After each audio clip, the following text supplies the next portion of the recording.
The Johnny Depp-Amber Heard defamation trial was, from gavel to gavel, a singularly baffling, unedifying, and sad spectacle.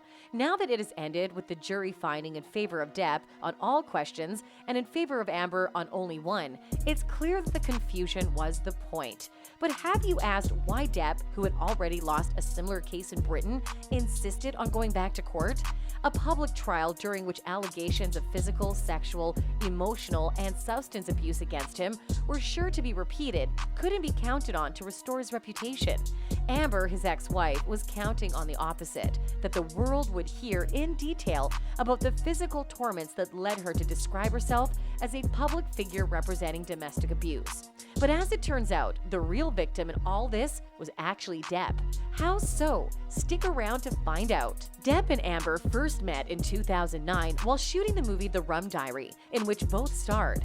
During his testimony at the Circuit Court at Fairfax County, Depp recalled the on-set chemistry between the pair, who were both in relationships at the time. There was a scene where I'm taking a shower, and then she comes into the room and she opens the shower and we kiss, he said. And that moment it felt like something that I shouldn't be feeling because she had her wife and I had Vanessa Paradis, Depp's then partner in Kitty's. By 2012, the Hollywood duo had begun dating, and in 2014, January, were reported to have become engaged. They married in February 2015.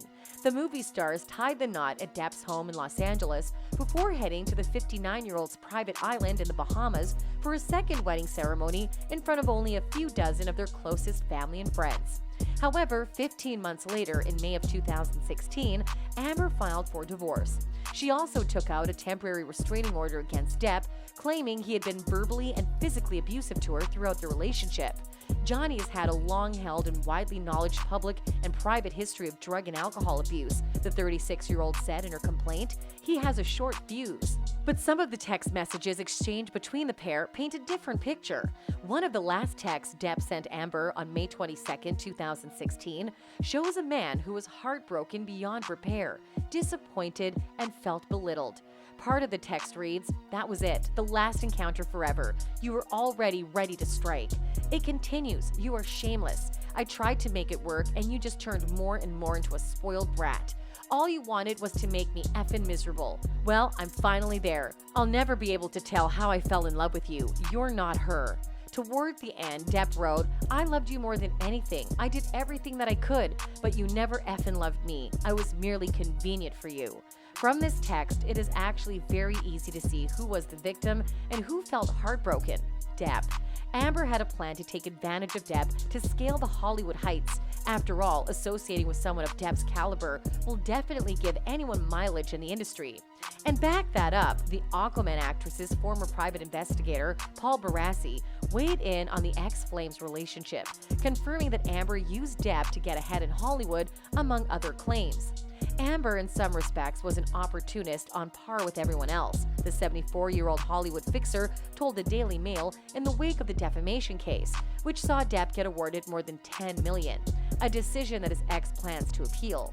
The actress had originally hired the PI to dig up dirt on the Pirates of the Caribbean star ahead of their trial. "When Amber hired me, she wanted proof that Johnny was a serial abuser of women," said Barassi, who previously enlisted by another client to probe unfounded claims that Tom Cruise had a gay affair. The celebrity Sherlock Holmes subsequently interviewed over 100 of Depp's former associates, some of whom had collaborated with the actor on films going back 3 decades in an effort to incriminate the actor.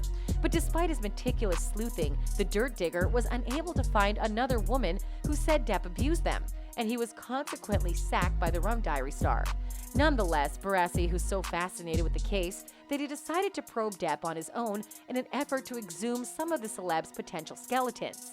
His ensuing Depp dive, which included interviews with the Donnie Brasco's actor's friend, found that the A-lister was frequently preyed upon by so-called friends. These celebrity lampreys persuaded the Jack Sparrow actor to foot the bill for everything from their rent to their house payments, cars, and even legal fees.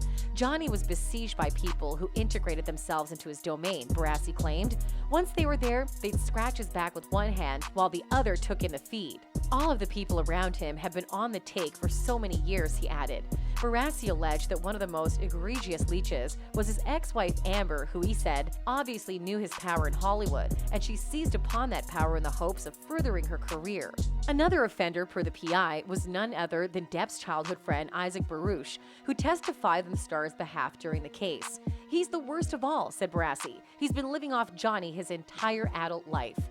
At the end of the day in Hollywood, it's who you know and who's pulling for you, the Tinseltown detective further suggested. Because for every part in a movie, there are 2,000 people equally competent to handle that role. So there you have it, from two different accounts. After hearing all these, even from Amber's former employee, do you still believe she was the victim in their relationship? Let us know in the comments below. In our upcoming videos, we'll be bringing you more of such amazing content, so be sure to subscribe to our channel so that you don't get to miss any of them.